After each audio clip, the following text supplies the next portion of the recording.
Hello everyone. Today I'm going to talk about spatial queries, spatial partition, and the idea is that we maybe have a set of points, or maybe we have to detect proximity between geometries, and we can use brute force to do that. And when I say brute force, basically, let's take this example. Like I have a set of points inside a cube, maybe there are different number of points, and I want to detect the closest point to this point here.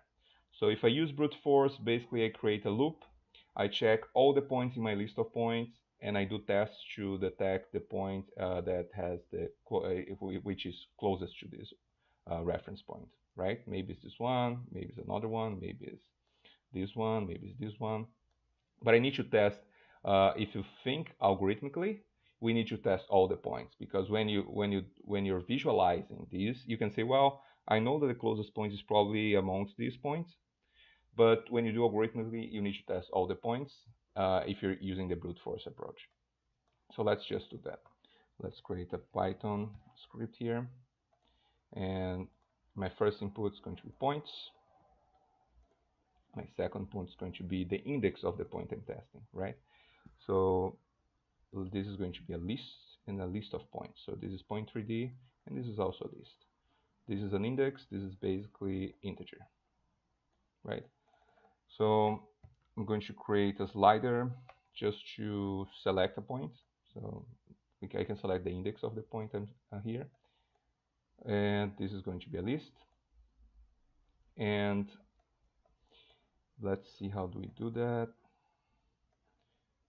I'm going to import my favorite library here. This is good. And I'm going to say, well, I'm going to create a loop for I in range. No, let's use for j in range, because I already have I in my code. For j in range, len points. This is just like traversing this list of points.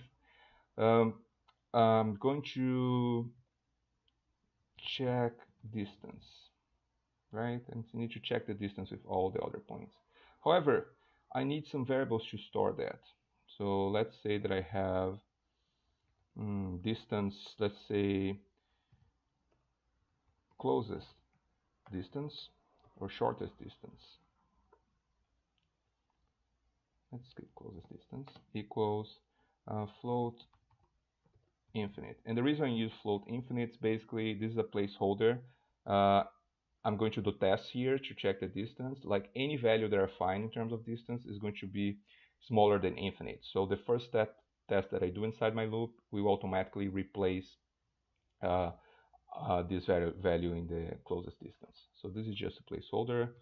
Closest point, I can say none for now, another placeholder. And what I do here is that I check the distance. Let's say distance equals rs plus distance.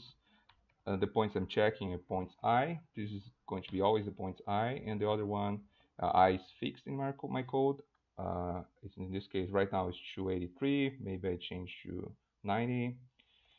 And the second one is j. J is the one that I'm checking like all the points in my list, right? And the test that I need to do here is that I can say if distance, the value that I have in my distance is smaller than closest d, what I do is that I update my variable. Closest d now equals distance, and closest point now equals points j. And there's only one thing I need to add here, is that I don't want to test all the points. I don't want to test the distance between my point in points I with itself. So I can avoid that just using a conditional.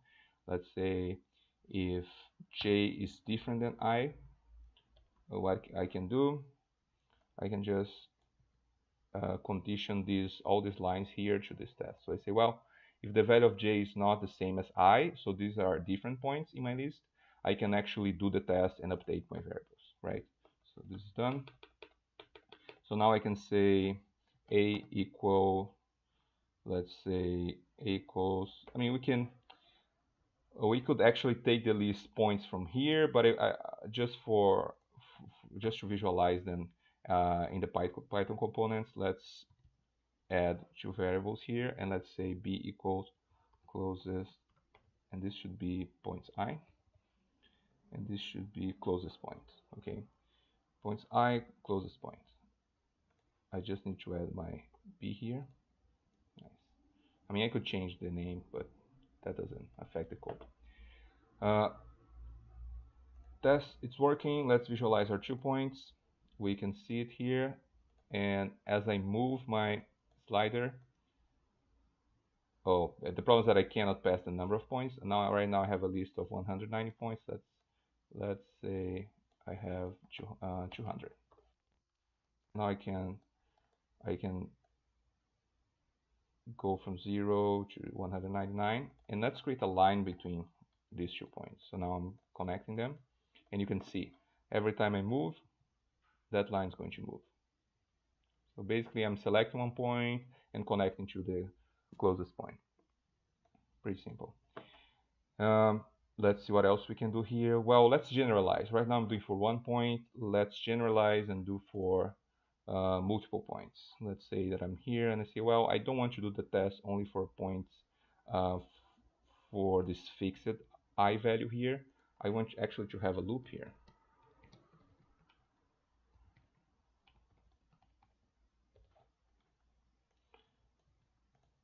This is nice, this is good. However, my initialization will happen every time I get inside this first loop here. Every time I move back inside the loop body, I should initialize my variables again. And the problem is that, well, I'm discovering the closest distance or shortest distance and the closest point, but I'm not storing that. So I'm always like replacing with another value. So maybe I should create a list that say closest points equals like an empty list.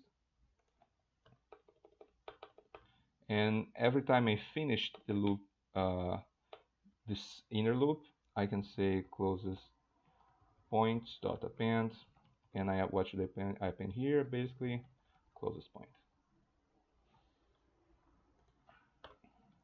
And here I should, well, I'm going to pass to Grasshopper's closest points, and I'm passing points here. As I mentioned before, points is basically the same list, so you could connect it directly.